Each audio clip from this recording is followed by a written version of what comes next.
Okay, good morning, good afternoon, good evening to everybody out there around the world.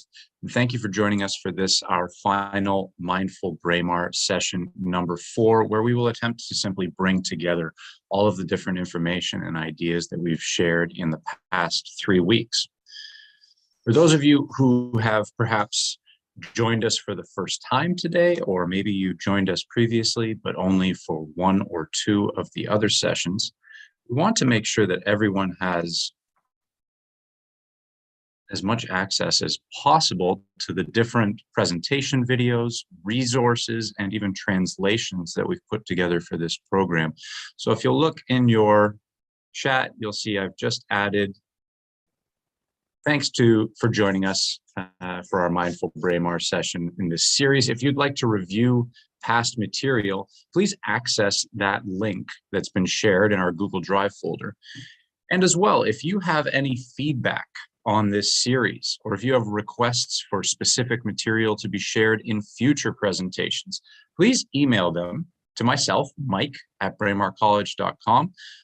We love putting together these intervention series, and we think that the time is right for students and teachers to have access to some of these ideas for maintaining holistic health in the midst of a world that seems to be doing everything it can to make it difficult just to maintain that steadiness and that center in our lives, which is the position from which we are able to learn and grow as people. Okay, so the fundamental idea behind Mindful Braemar and the other resources we'll be putting out through Thrive at Braemar College is that you cannot learn without being in a mentally healthy position first. Today, we'll talk a bit more about the ways that we achieve that position and the benefits that it has for our lives. So again, thank you for being here, and let's jump right into it.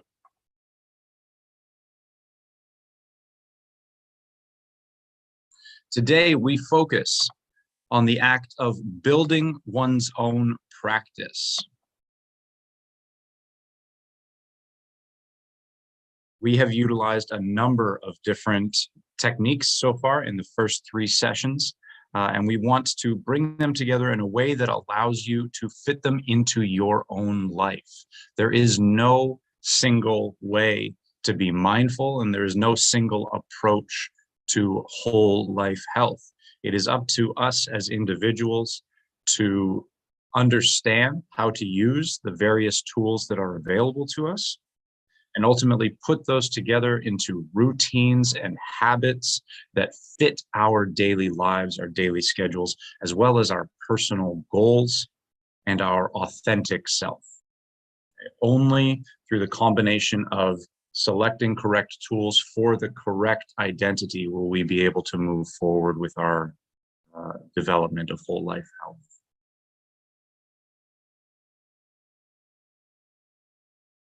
To review, what have we learned so far in this session? Firstly, in session 1, we learned that our lives are filled with positive and negative forces, forces in relation to our health. We need to take these forces seriously and recognize how they may affect our mental health. Too often in this life, we disregard or ignore negative forces, thinking that they are not having an effect on us, thinking that we can simply be strong enough to resist them. But it's quite clear that we, in fact, need intentional strategies to deal with the forces of our lives. We can practice specific strategies to encourage more healthy ways of living. Now, some examples of the major negative forces that affect us on a daily basis and which we may sometimes ignore or sometimes not think of as being particularly powerful or impactful. Those include, but are not limited to, isolation, a major factor during the COVID pandemic period. Another negative force is a sedentary lifestyle, a lifestyle that does not involve much physical movement or activity or exertion. We know that this takes a major toll on both our physical and mental health. In session 1, we also talked about uncertainty and overcomplexity as being two of the major forces that contribute to anxiety and depression, especially in young people. The human mind is designed to avoid uncertainty.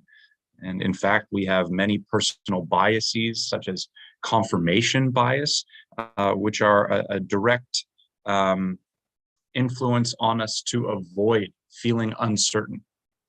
We also really, really struggle with overcomplexity when we have too many difficult issues or problems in our lives. All of this causes poor states of mental health. So we identify specific strategies to deal with each of these negative forces, and you can see them on the chart here. For isolation, obviously, the obverse would be a feeling of being loved, of having a community and belonging to a specific identity group. To battle a sedentary lifestyle, we need to get active. We need to support our active lifestyles with healthy nutrition, as well as healthy sleep, two things that often are missed in our busy and overly complex lives. In week 2, we investigated more deeply the strategy of fear setting, which is a direct, we call it a counterattack or a tool to deal with uncertainty. Okay, that uncertainty can create defense mechanisms, which we delved into the definition of in week 2. And fear setting is a great way to avoid unconscious defense mechanisms. And last week in session 3, we talked a lot about SMART planning, S-M-A-R-T, specific, measurable, achievable, relevant, and timely planning as a way to deal with, to address overly complex issues in our lives. Sometimes we have to deal with so many different things at the same time that if we don't take a step back and really lay out a specific plan, we will be overwhelmed. And so SMART planning deals directly with overcomplexity. Two things are incredibly clear. Really, there is no argument against this, but we need to recognize, firstly, that physical health is in some ways no different than mental health. Our brains are, of course, a part of our bodies. They respond to our physical selves. So taking care of our bodies also helps us to take care of our minds. They are not two separate entities. And wherever we are, whoever we are, humans need to connect with each other. Nobody stays healthy for very long in isolation. Now, of course, there is a spectrum of ability to handle isolation. Some people are more introverted than others. And of course, we all have our own difficulties when it comes to social anxiety and forming a social self. But whoever you are and wherever you are, feeling connected to those around you and connected to an identity group is a major component of mental health that has been identified over and over by psychologists and psychiatrists in the last half century. To review the exact definition of mental health and to make this a bit more personal for us, the World Health Organization defines mental health as a state of well-being in which we, individuals, realize our own abilities, are able to cope with the normal stresses of life. You know, nobody can be prepared for everything. And we've seen events in the world, even this past week, for which perhaps nobody can be prepared for. But we should be reliably prepared for the normal stresses of life. We should also be able to work productively and fruitfully. And finally, we must also be able to make a contribution to our community. All of these things are indicators of mental health. And so we can ask ourselves a very simple question, a little personal test for our own mental health. Simply ask yourself, are you able to do all of those 4 things right now? Whether or not you are in fact doing them, whether they are a part of your life, do you feel capable of them? Do you recognize your own abilities as distinct from others? Do you feel confident that you will be able to deal with the daily challenges which are sure to face you this very week? Are you able to, on demand, work productively and fruitfully? Can you sit down and get work done when it is needed? And do you feel connected and participatory enough to make a contribution to your community? If your answer is no to any of those four questions, then some of the strategies we've been talking about in these sessions may well benefit you in the immediate term and in the future. The major risks, of course, of poor mental health are that you can slip into negative states such as depression and anxiety. And we take these very, very seriously these days because it's quite clear that rates of depression and anxiety, especially among young people, are at unprecedented levels. Okay? This generation is facing more depression or anxiety than any before it. We need to take that prospect very seriously. Of course, we're also in a very, very strange time. The COVID pandemic has quickly changed what normal stresses of life are. And all of us are struggling to maintain mental health during this period of very fast change. Fast change is the stuff of overcomplexity.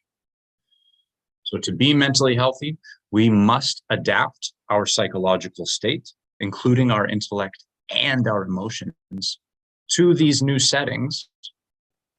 But we must also put the work in to adapt our setting to our psychological state. Now, how can mindfulness, we call this mindful Braemar, so how can mindfulness help with these negative forces, which may cause poor mental health? Well, mindfulness is a mental state that you can achieve by focusing your attention on the present moment, while calmly acknowledging and accepting your feelings, thoughts, and bodily sensations. It is not hard to see how an act like mindfulness might allow us to arrive at a clearer realization of our own abilities, for example, that first criteria of mental health. Slowing down and being in the present moment reduces complexity and uncertainty and increases the type of awareness we need in order to move forward competently. Again, it's helpful to think of mindfulness as a sort of stepping back from the immediate stressors of life, from those forces that overwhelm us, and gaining perspective on how we are being affected by our setting. In a physical sense, mindful practice also actively calms the body's nervous system, putting us in a healthier and more comfortable physical state. For those whose parasympathetic nervous systems are active too often, this is contributory to a state of chronic stress, a state we often call fight, flight, or freeze. And being in this state too often can lead to a whole realm of poor mental outcomes, including poor outcomes in the classroom or in the workplace. And mindful practice actively dampens the parasympathetic nervous system so that we don't need to be in that state of chronic stress. Finally, in the midst of a mindful moment, you are able to see, okay, quote unquote, see, observe your anxieties, your desires, and your current situation more clearly. To put it simply, it helps us to understand who we are. Now, this is a somewhat cliched, but I think useful way to think about exactly how mindfulness works. Are we asking ourselves, as we so often do during the day, is our mind completely full, as we see on the left of the screen here, with all of the stresses, ambitions, hopes, fears, memories, etc., which constantly run through our mind? Is our mind full of those things right now? Or are we being mindful of our present moment, of the most immediate sensory data that is available to us? And you can see that here. If you go on a walk with a pet or a loved one, or even by yourself, are you able to participate in the moment that you are walking, or is your mind elsewhere? This is the simple dichotomy between our daily mindset and what mindfulness may offer us. How does this all fit together? Broadly speaking, the modern world presents us with a wide range of challenges. I don't think anyone would disagree with that. Many of these challenges put us at risk of poor mental health. So we need to meet these challenges consciously and with effective strategies. It's quite clear that we are not simply able to float through these challenges and arrive on the other side of them in a healthy way. Whether or not that has ever been true is up for debate, but certainly now, in a world of increasing novelty and speed, we must have conscious strategies at the ready to deal with this newness. Mindful techniques can directly address the modern problems of isolation, inactivity, uncertainty, and overcomplexity. Mindfulness can be practiced almost anywhere. Thank goodness for that. Meditation is an important component of mindfulness, one of the best techniques we have available to us with 1,000-year-old traditions dedicated to its practice. But there are many other mindful activities that we've discussed and which you can practice, including any of the following. Physical exercise can be mindful. So can walking or playing in nature. Really, any creative act, the creation of music, of fiction, of photography, and visual image, arts and crafts can be mindful. We're going to talk about journaling in just a few minutes, a very important mindful technique.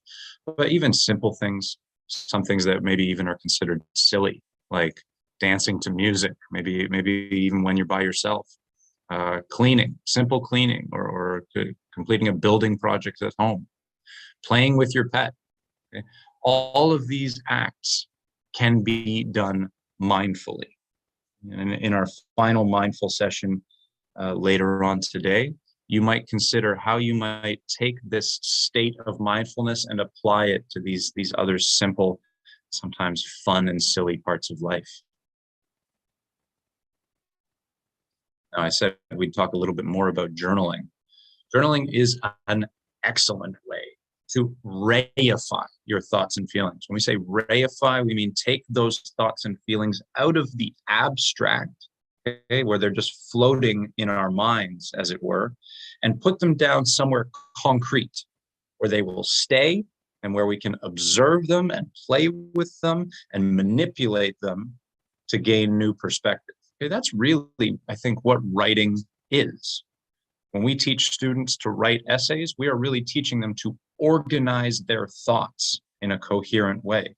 We put our thoughts on paper to keep them still so that we can observe them over and over again.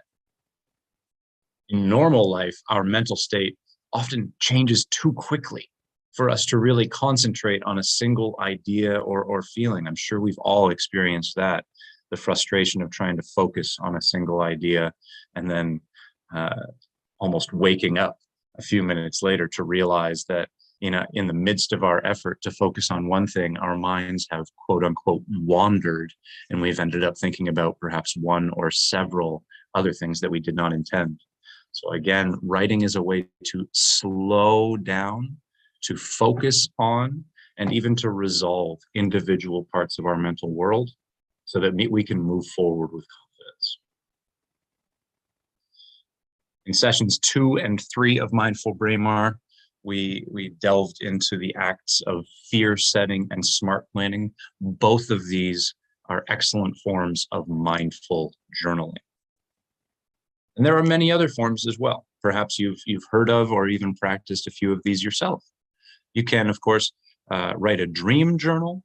I know many people who practice active gratitude by waking up in the morning or before they go to sleep, writing down perhaps 3 to 5 things that they are thankful for in their lives. This has been scientifically demonstrated to increase what we might call happy neurochemicals in the brain, such as serotonin and dopamine. And so our personal well-being is actively increased by practicing gratitude. And you can even write down stories, creative stories, or perhaps even the narrative of your own life. All of this is helpful and healthy forms of journaling. If you've not journaled before, or if you need some inspiration to begin your own journaling practice, we'd encourage you to consider using the journaling prompts to help you start writing resource in our Mindful Braemar folder, which I linked in our chat to begin this session. And this will give you a bit of a boost, a bit of a kickstart, a few initial thoughts with which to begin journaling. Again, that like most mindful practices, journaling does not have to be explicitly purposeful, except in as much as it is an act to quiet the mind, okay, to become present in the moment of now, and to become in more control and more conversation with your own thoughts.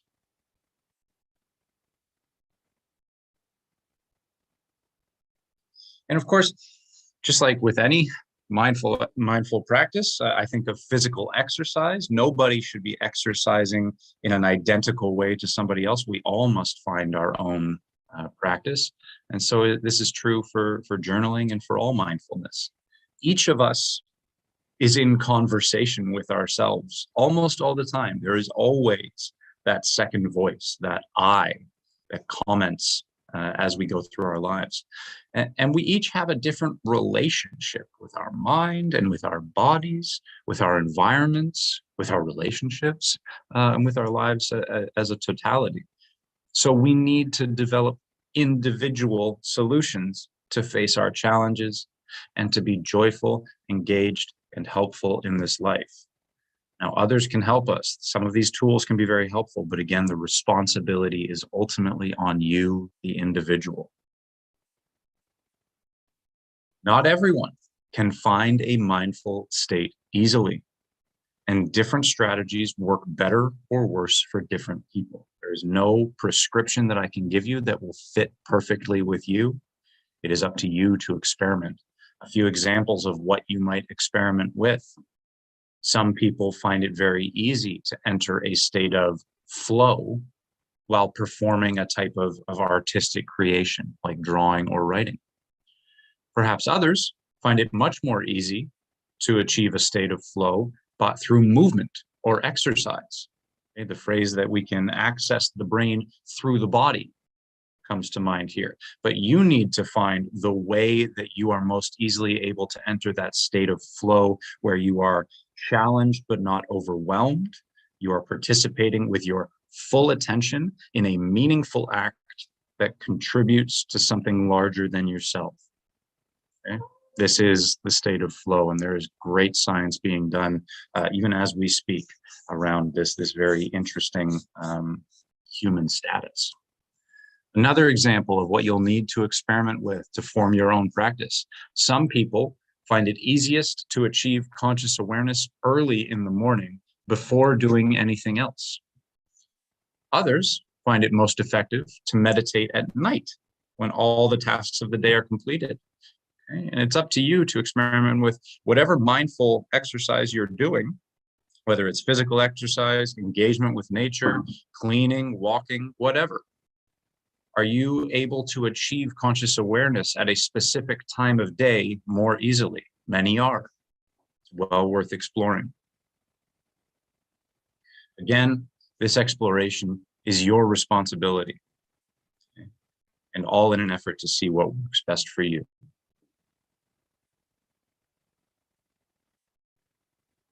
So, how do we conduct these experiments? Well, we want to, just like we talked about last week with smart planning, make a schedule, try it out, experiment with it, and then reflect and adapt. You can use a smart plan to make a daily or weekly schedule that can give you more control over your life, as long as you don't think of it as a cage for your life or as a absolute authoritarian discipline that must be done. Okay, we don't want to bring that sort of negativity to this practice. Make a schedule that represents your hopes for yourself. Okay, this is the beginning of smart planning, asking ourselves, what is authentic to us? What do you want for your physical health? What do you want from your education? Is there a specific field that you are fascinated by? Are you attempting to make your way into a specific career? Perhaps you're just trying to get through high school so that you can begin that entrepreneurial venture that you've been dreaming of, or maybe to travel the world, to learn a new language, to meet new people, learn a new instrument. There's endless things we can get from our educations, but it's important that you at some point ask yourself exactly what do you want from it? Not what your teachers want, not what your parents want, not what society tells you you should want, but what is authentic to you, your health, your education, your relationships, your personal development. Put these hopes somewhere that you will see them on a regular basis. Okay? For me, I put a weekly schedule that reflects my hopes on my bathroom mirror, on my fridge, and it's hanging next to me on my bulletin board in my office. Okay? This is a constant reminder of what exactly I am trying to be. Review your schedule every day that you can. When you are in a calm state, perhaps right after you meditate, can't think of a better time to do it, and remind yourself what you want from a day. Okay, so often we wake up and maybe we jump right onto social media, or we jump right into the news, or we jump right into our work day, our house responsibilities, our relationships. We don't actually have a moment of calm to ourselves to remind ourselves what we want to get from this day. Perhaps we end up at the end of a day so exhausted that we can't even ask this question. And this is how a life passes us by. So this journaling effort and this reflective effort is really just one aimed at capturing a little more time and a little more clarity about who we are and what we want. Importantly, we must not be upset if we don't do everything that we had planned on our schedule every single day. In fact, nobody does. Nobody lives a perfect day every day. Okay? The schedule is a tool to help us get steadily better and to stay on the path to your bigger goals. It is not meant to be a burden. You write your schedule out one day and tomorrow you only achieve 50% of your schedule. I'll tell you, 50% is a whole heck of a lot better than 0%. Being clear about your goals and meeting 50% of them is wonderful in comparison to the alternative. And I would just encourage you tomorrow, wake up and go get that 51%. And on. Maybe one day you'll wake up and you'll be hitting 75%. And I think most of us would agree that if we achieved 75% of the things that we set out for ourselves to live an authentic life, we'd be doing pretty well, perhaps better than we're doing now. Okay? Ever tried, ever failed, no matter. Try again, fail better. Those immortal Sam Beckett words end up ringing so true. Do not let this schedule be a cage, rather let it be a motivation.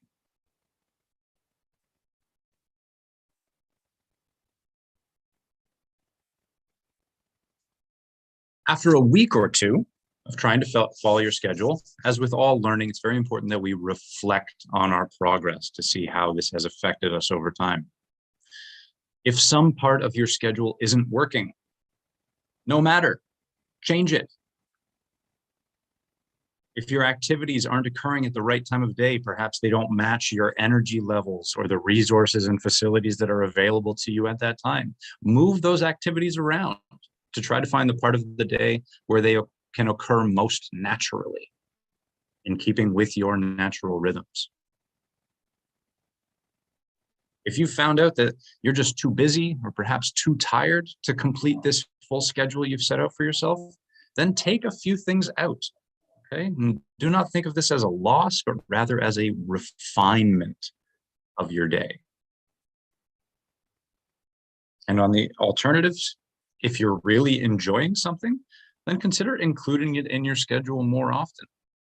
If physical exercise or walking in nature or calling a loved one is really, really having noticeable positive effects on your life, then we want to maximize those positive effects by including these positive strategies more often. I would encourage everyone, you can see in the pictures here on the right of this slide, several different planning templates. You can find lots of these online or even in our Mindful Braemar folder, and they can really help to guide you as you schedule your day. You can see there's tons of different ways to do this, and we can track all sorts of different behaviors that we want to encourage in ourselves. I know people who track how many cups of water they drink in a single day to make sure that they're doing that very healthy behavior. Of course, you can build a workout plan to follow. Some people track their habits. Okay, they track how often they're able to read a book or do their language practice or get outside or call their mother. All of these things are great ways to journal. Hopefully you're getting the attitude behind this, but it is not one of work. Okay, journaling, mindfulness, making a daily schedule, these are not meant to be laborsome activities. Rather, we should think of them more as play. And there are lots of ways to direct our lives. Find the ones that work best for you and play around with them, right? Make it fun. One of the best ways to make sure you're having fun with this is to remind yourself that you cannot fail at this practice. It is only here to help, and it will only help. I don't know of anyone who has tried to achieve more conscious awareness in their life and has found that to be damaging to them. You can't fail, so have some fun. Now, we have shared quite a lot over the past 4 weeks. Even today, I'm sure I've thrown quite a lot of ideas and information at you. Maybe you didn't quite catch all of them. Hopefully, you gained a few new ideas to use in your life in order to protect your mental health and to improve yourself over time. Whatever you took away from this session, we'll end this series with a mindful meditation together. And today's session is going to include, just as our first session did, a body scan, a breath focus, a gratefulness focus, and an act of setting intentions for the future.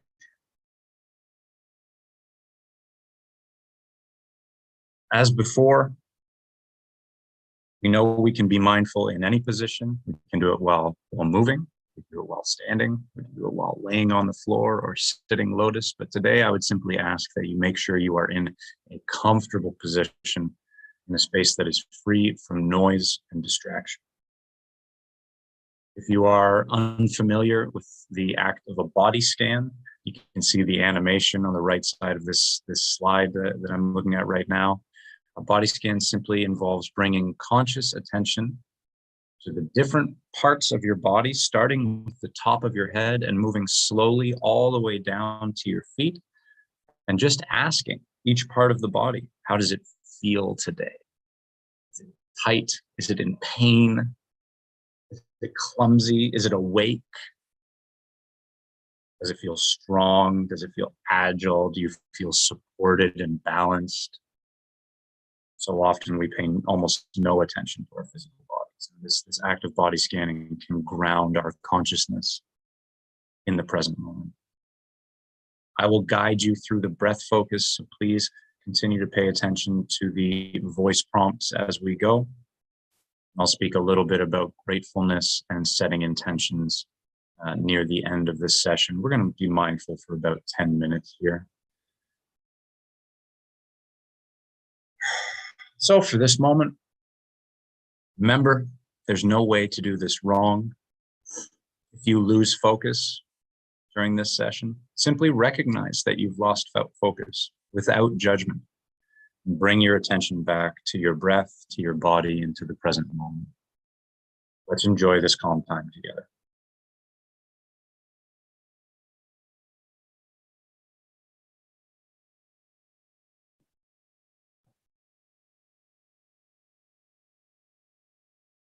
We can begin in our comfortable position, sitting up straight, simply observing our breath as it enters and leaves our body. If you like, you can take some deep breaths in through the nose, Some deep breaths out through the mouth. We want to bring as much new oxygen into our body as possible and push out all of that stale, old, carbon dioxide filled breath. So you can take 5 breaths deeply in through the nose, feel it cool entering your body, and then breathing out heavily through the mouth, feeling it warm as it leaves you.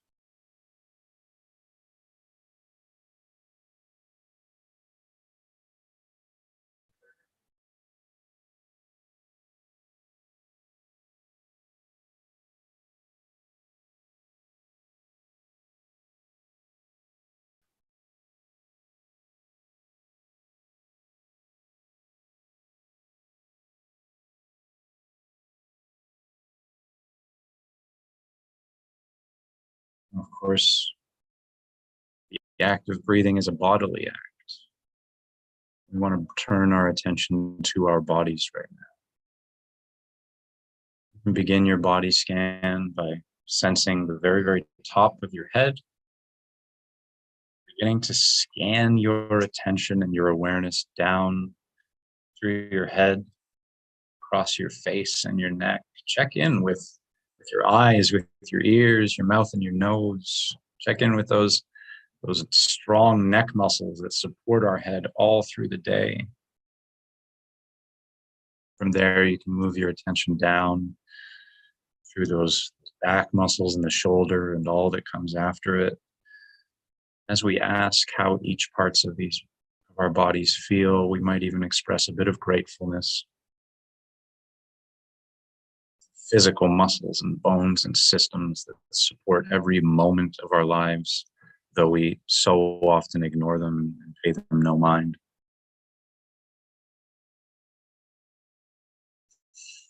Thankful for our health, for our stability physically today.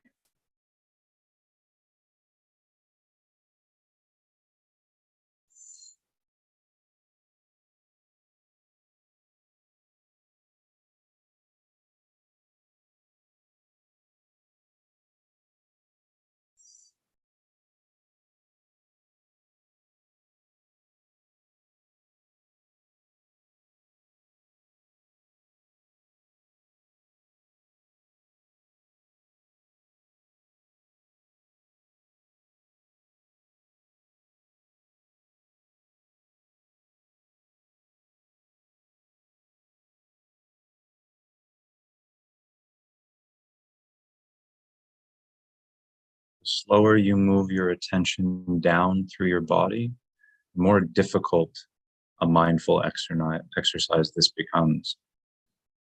If you're like me, some of you have probably already found your minds wandering. I try to think about my hips, my legs, my knees, perhaps a thought about what comes next today or what might I be worried about enters my mind. I do not judge my mind for this. Of course, wandering and divergent thinking are one of the things that make me human. I simply recognize that I have lost my intentional focus and I return my attention to my body and my breath. If you've completed your body scan, we turn our attention to our breath now. We'll spend a few minutes doing square breathing. So whatever your rhythm is, you might think about breathing in for 4 seconds, holding that breath for 4 seconds, breathing out for 4 seconds, holding that exhalation for 4 seconds. You can imagine a line moving around a square, breathing in,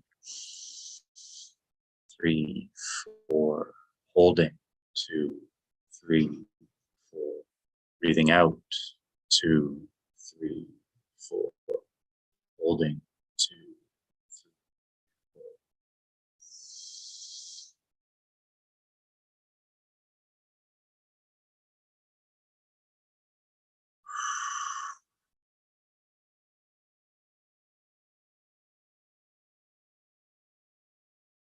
Breathe in, hold, breathe out, hold, Continue this pattern on your own, enjoying the single attention on your breath, the mental space that you have right now. There's nothing else going on. Nothing else matters in this moment, except for being consciously present with yourself in this moment.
Do one more circuit.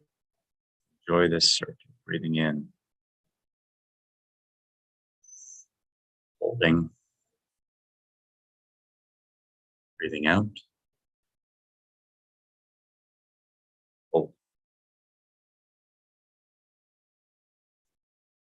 When you're ready, you can return to a normal pattern of breathing. Again, simply observing as the oxygen enters and leaves your body. I want to spend a minute here being actively and consciously grateful for the positive forces in our lives. We started today by identifying the major negative forces that influence us and that we must protect ourselves against. We talked about isolation, sedentary lifestyle, uncertainty, and over complexity. But of course, there are so many positive forces in our lives that we can be grateful for, so many that we have done nothing to deserve, but which are present for us anyways. Small unnoticed things like our ability to breathe, walk, and talk, our healthy bodies, our families, our neighborhoods, our friendships, our colleagues, our mentors, those we are able to teach, the very community that provides our sense of belonging and identity. We are thankful for that today.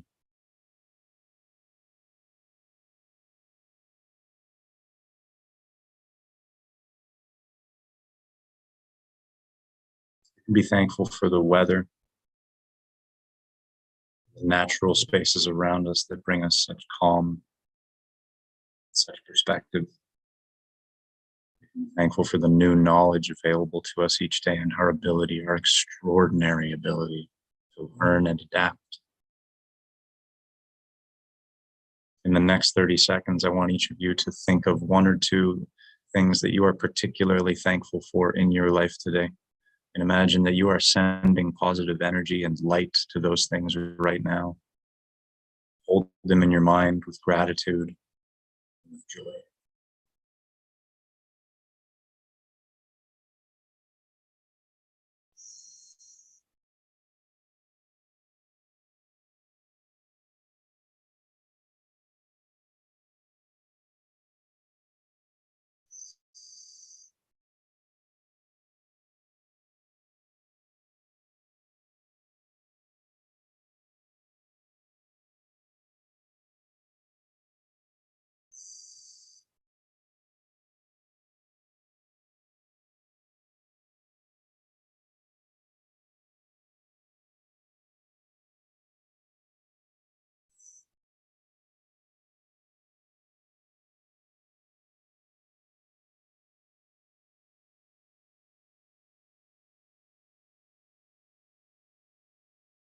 At the end of this very short, very small gratefulness practice, you may well notice that your mood has changed. Perhaps your mood has been elevated or lightened.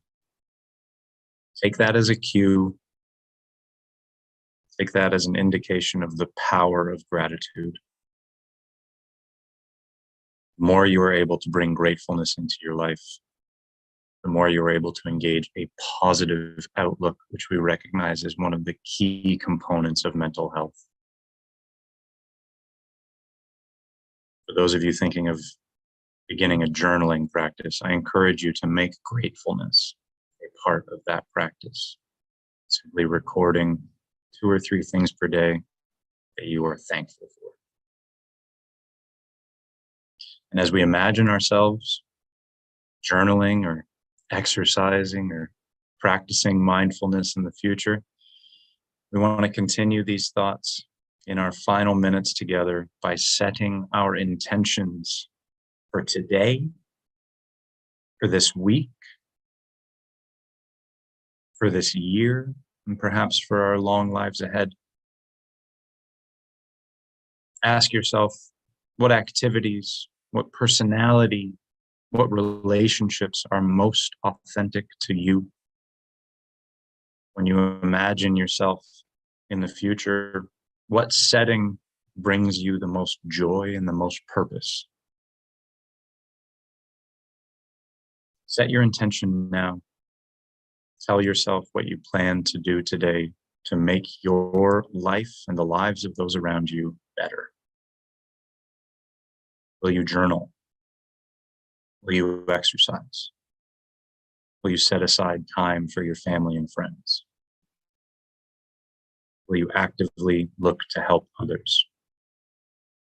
Will you make a schedule for your week? These are small things that we can do that have a huge impact on our lives. Set your intentions to do them now.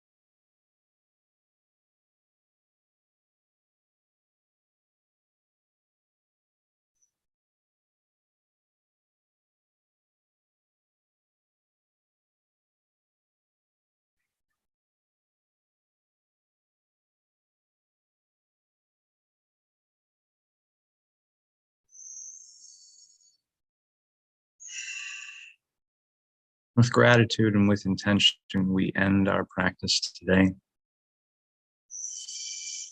You can take 1 or 2 more deep breaths and start to move those shoulders and fingertips, feet, ankles, and toes, perhaps your neck around. And when you're ready, slowly flutter those eyes open. Return to this present moment.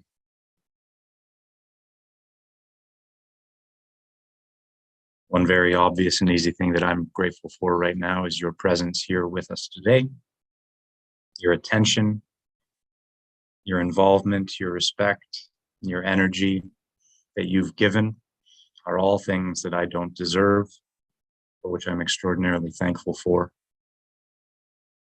I hope that this session today and the 3 sessions that preceded it have brought new ideas and new motivation into your life.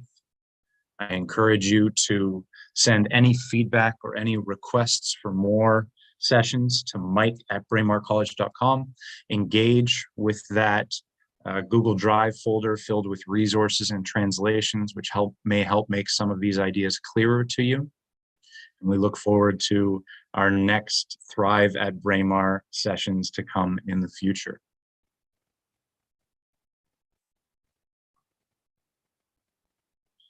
We want to reassure all members of the Braemar community, be they students, teachers, parents, agents, recruiters, friends, perhaps students of the future. Braemar College is committed to the well-being of all the youth, all the people we connect with. And if you have questions or comments about the content of these presentations, again, you are free to reach out to me directly by email. You can also reach out to us by email at info@braemarcollege.com. We want to be able to help in the most productive, efficient, and accurate way possible, and you can help us do that through your communication. Thank you again, and all the best to you in this coming day and week.